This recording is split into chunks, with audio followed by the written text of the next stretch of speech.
as long as there have been homes people have needed to put roofs on them.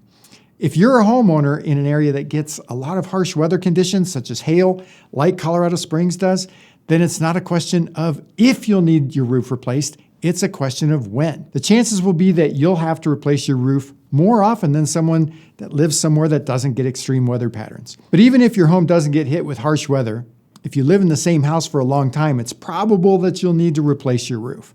At a minimum, you'll probably need to have some roof repairs done. Believe it or not, the research you do before you even call any roofers is just as important, maybe even more important than what you do after you call them. So I'm going to give you the information that you need and the questions to ask to help you choose the right roofer for you and your project. So let's jump in. Before you even begin the selection process, you want to make sure that you avoid making some of the most common mistakes that most people make. Here are some major steps to take before even thinking about hiring a roofer. Unless your house has been hit by catastrophic weather like massive hail, a tornado, or hurricane, you need to know what condition your roof is in. Does your roof leak? Is it missing shingles? Is it old and falling apart? Does it have storm damage from recent or past hailstorms? So unless you're experienced with roofing and you're not afraid to get on your own roof to get these questions answered, you're probably going to have a roofing contractor inspect your roof. But before you call any roofers, I strongly recommend that you invest some time in research. Your roof is one of the most expensive components of your house, and it protects everything else under it. Let this fact weigh on your mind as you're trying to choose a roofer. I mean, if one of your family members had a health problem, you wouldn't just hire any doctor, would you? You'd probably try to find the best one with the right expertise and the one who would listen to you and your needs. I doubt if you'd hire a doctor who found out about your health problem somehow and just showed up at your door one Saturday morning. Would you? And don't talk to just one roofer. Talk to 2 or more. This is the interview process, and you don't want to skip this or just choose the guy who shows up at your door. So don't worry about getting and comparing estimates at this stage. Treat this as if you were an employer and you're trying to hire somebody who's going to work for you for the next 20 or 30 years, because that's how long your roof should last if it's good material and it's installed correctly by the roofer. Remember, treat this as an interview process. Now, there's a very important detail that you have to address before you try to find a roofer. If you're paying for your roofing project yourself, then you can jump right to the part about how to find a roofer. If your roofing project is part of an insurance claim, the first thing you need to do is talk with your insurance company. You want to find out what your deductible is. You don't want any surprises. We've seen many instances where homeowners thought that they had a flat deductible of $1,000, only to find out that their deductible was a percentage of their home's value. So some homeowners got an unpleasant surprise of deductibles of $4,000 or more, some as high as $12,000. Next, you want to find out what your coverage type is. Is it replacement cost value or actual cash value? What's the difference between the two? Simply put, replacement cost value coverage means that your insurance company will pay the full cost of your roof replacement minus your deductible. In contrast, actual cash value coverage means that your insurance company will only pay what your property is worth at the time of loss. If you want a deep dive explanation of this in more detail, click on this video here. Also, you want to find out if you have any exclusions on your policy. That would mean items that could be damaged that your policy might not cover. You'd have to pay for those out of pocket. For example, gutters, flashing, soft metals, those kinds of things. Now, once you know these things, and before you file your claim, now you start the process of finding a roofer. So what's the best way to find roofers to interview? Number 1, you want to ask the people that you know and trust. You want to ask them if they've used a roofer and if they would use that roofer again. Then check out the online reviews for those roofers. What do other people have to say about them? If there's negative reviews, read those. See how the company owner responded to the complaints.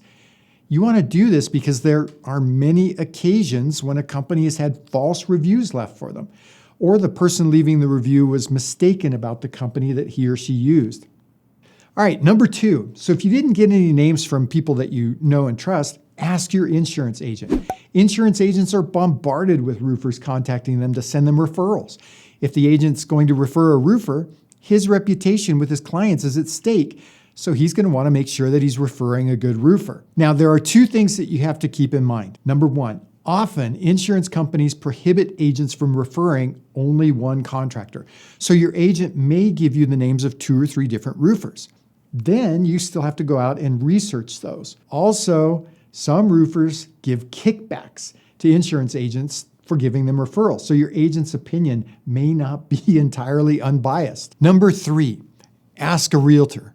Realtors are always in need of reliable service industry tradesmen, so they probably have a list of roofers that they trust. The realtor's reputation is also on the line if he refers contractors, so he'll likely only refer ones that he really trusts. Now, a realtor doesn't have the constraints of having to refer 2 to 3 contractors like an insurance agent does. So a realtor is more likely to give you just one name, but you still need to do your research. But then you only have to do it on one roofer instead of 2 or 3. Lastly, ask Google. Now, I put Google last because it's the least reliable way of finding somebody.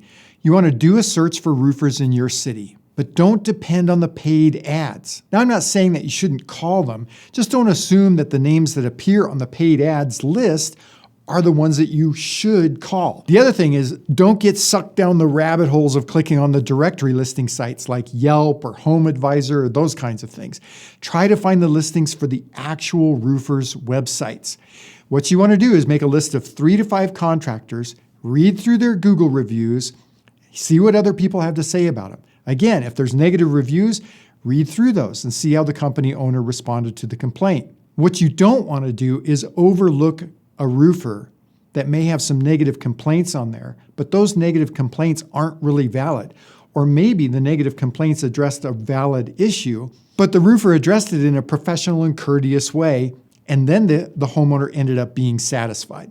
So you want to narrow your list down to 2 to 3, but don't assume that when you're looking at the reviews that more reviews equals a better company.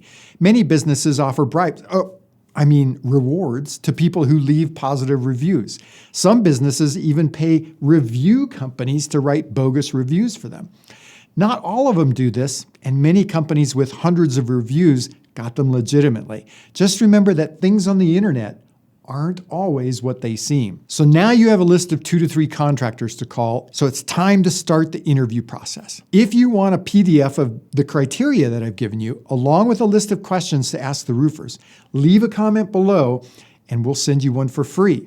Now in the next video, I'm going to explain why you need to meet the roofer in person instead of being gone when he does the inspection, what questions you should ask every roofer as part of the interview process, and how to make the inspection process part of your interview. Hey, you made it to the end of the video. Thanks for that. Now, I really think that you're going to like this video right here, so give that one a click. Until our next video, I'm Tracy Bookman, owner of Homestead Roofing.